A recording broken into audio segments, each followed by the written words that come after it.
All right, folks, what is going on? This is episode 406 of the First and Frame Rate Show. I am VF Baller, and we're going to close out this Friday on a really quick note. Not too long of an episode. I'm gonna try to keep it around or under 15 minutes so you guys can get your weekend started. If this is your first time here, welcome. You guys have been great. Phenomenal week. First week of training camp is pretty much in the books. Georgia Southern just started their fall camp. Everything is just rolling well between what they're doing and what we're doing over here. And I cannot thank you guys enough.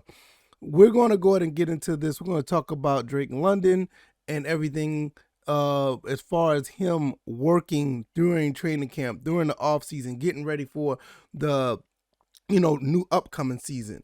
Like I always say, I can be found on YouTube and Rumble, also on Anchor, Stitcher, Spotify, Apple, and Google Podcasts. We talk about Georgia Southern and Atlanta Falcons football. Let's talk about Drake London today, though.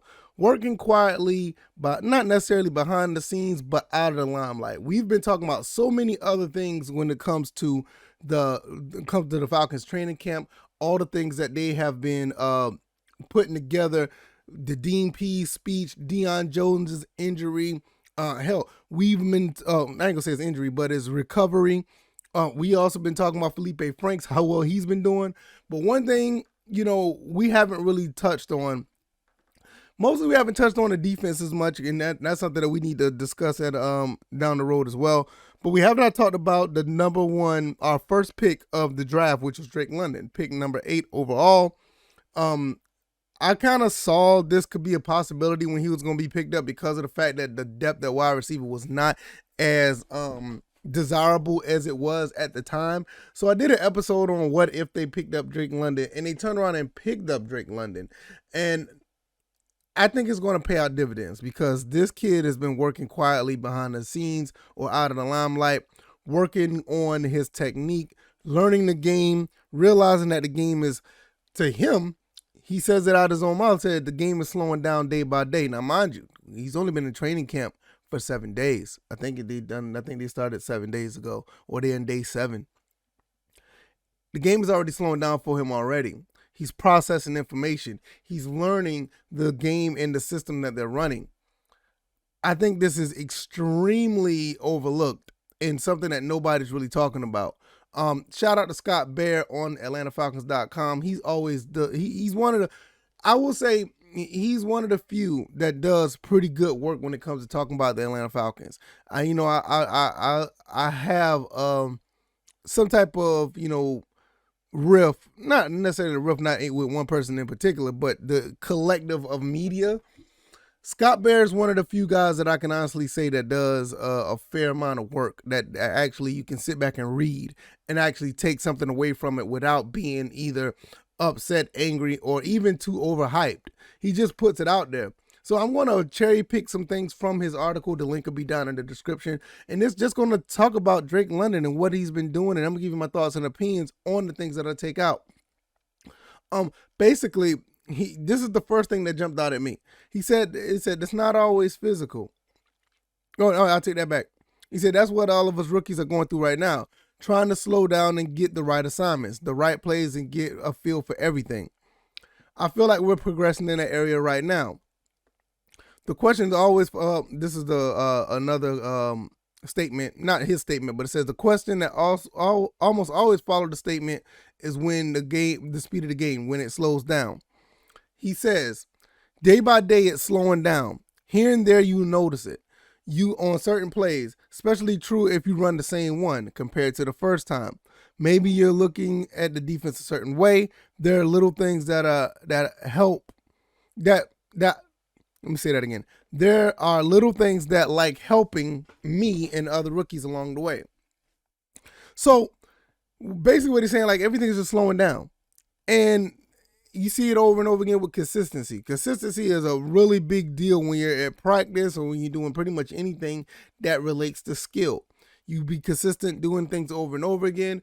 And if he learns the system, he learns the plays, he learns what to do and what position that he needs to be in to run the plays, it just works better out for him. And the more you learn it, the better you get at it. And that's when it slows down because it's mostly a mental game. is mostly mental.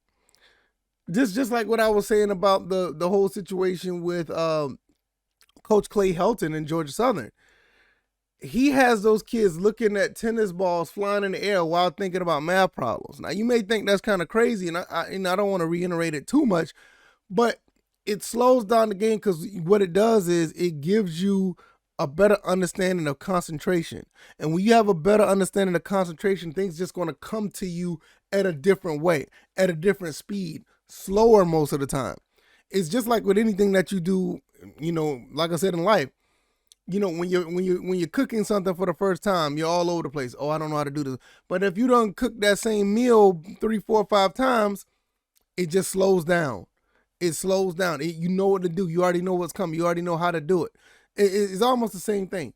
Also, on top of that, how does this work out with Drake London? It works out for Drake London because he is able to process information. He's going to be better at it. He's going to be really, really good at it if he keeps it up and at the pace that he's going.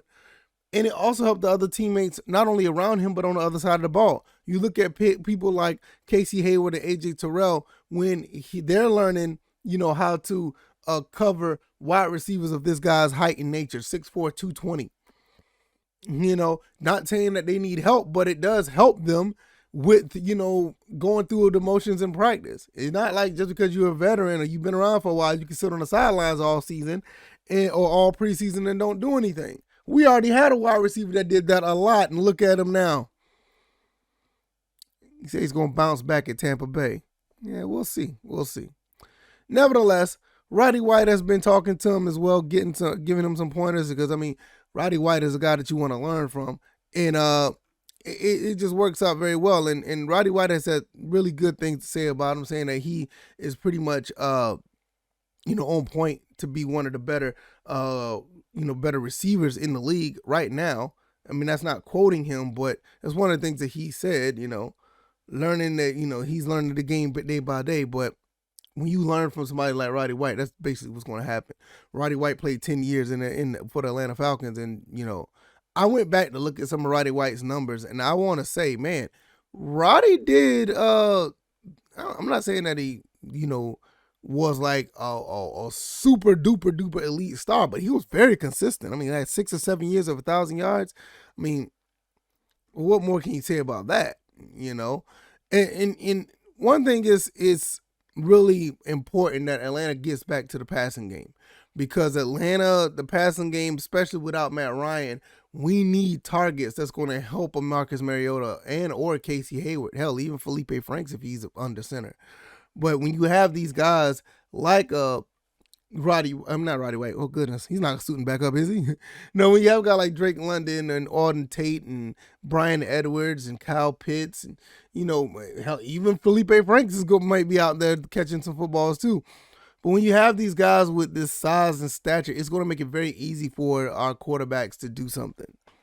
You know what I mean? It's just something that, we have to really continue to watch, because I think we talk about what I'm about to say. We talk about Arthur Smith in the running game because he had Derrick Henry. But I'm starting to think that that's not necessarily Arthur Smith bread and butter. I'm starting to think that maybe not what he really, something that he may not want to do. I don't think he's as run heavy as we think he is, because you think about it, we do have a physical running back presence, but when you got a guy like Derrick Henry at the time, it was almost a no-brainer to give him the ball. But nevertheless, I'm just looking at this whole thing with Drake London. It's not much to go with here, because he's been quietly just learning how to be a wide receiver, learning how to play the game at the next level. So I wanted to point that out, because before I close, I want to say this. I want to put this out there. I think Drake London is easily going to be wide receiver number 1 going into preseason. Now, will he remain wide receiver 1? That's yet to be seen. I'm not saying that he can't do it. I'm not saying that there's real big-time competition. But you do have some guys on this team. You probably got about 2 or 3 other guys that can be wide receiver number 1. But I expect Drake London to be wide receiver number one. That's just the forefront. Now, a lot of people may not know, Bryan Edwards does have a shot. Hell, even Cordell Patterson has a shot. Auden Tate, maybe. But I wouldn't be surprised, especially with the plight of, what Cordell Patterson does.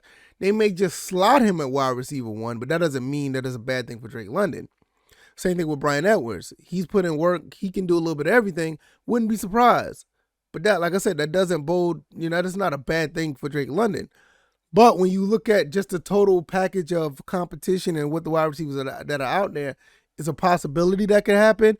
But I expect for Drake London to be wide receiver number one. He's been working very hard, and if he continues to learn the game the way that he's learning, based on what Scott Bear put out and what he said in his interview as well. There's an interview that's on this link as well, so you go and listen to it if you want to listen and or read.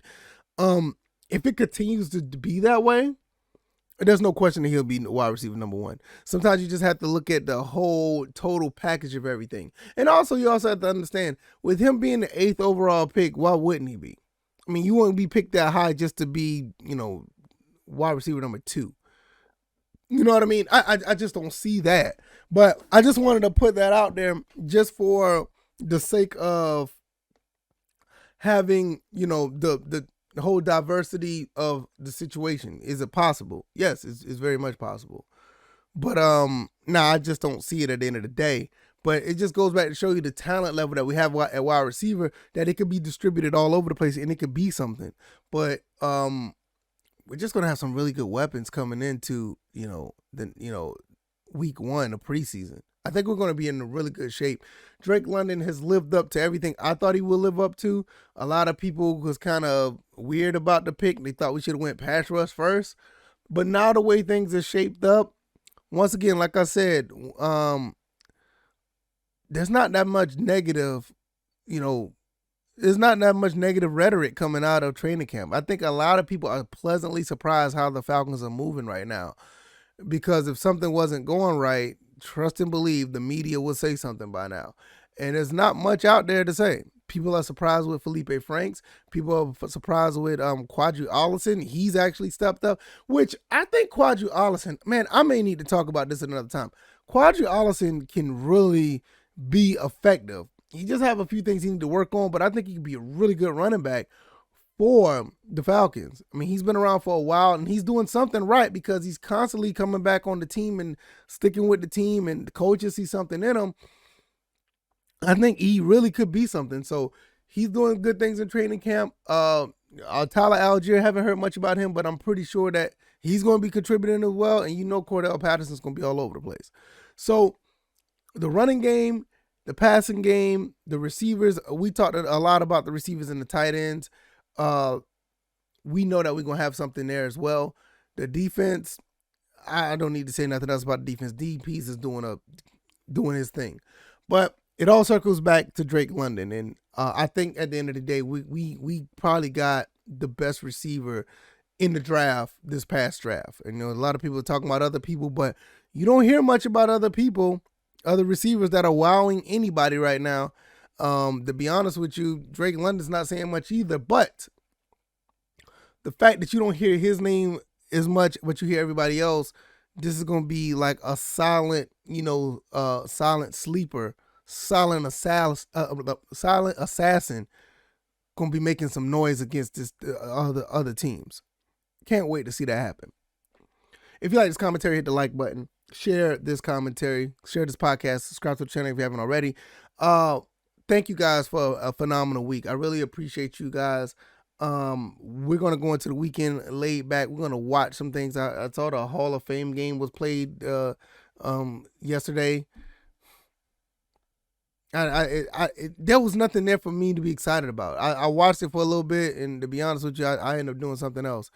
It was not exciting to me. But nevertheless, I am on Anchor, Stitcher, Spotify, Google, and Apple Podcasts. I'm on YouTube and Rumble. Also, join the Discord. Even the Falcons fans, Georgia Southern guys are taking over the Discord. The Falcons fans, I need you guys there as well so we can talk about some Atlanta Falcons football and everything under that umbrella. You guys have a great weekend. Keep everything, safe. I know Georgia Southern's having practice. I wanted to go down there, but it was last minute, so I may not take the trip. But nevertheless, we'll see how everything goes. You guys take it easy, and you guys be blessed. I will see you guys on Monday, unless something newsworthy comes up. You guys take it easy. You guys be blessed. Peace.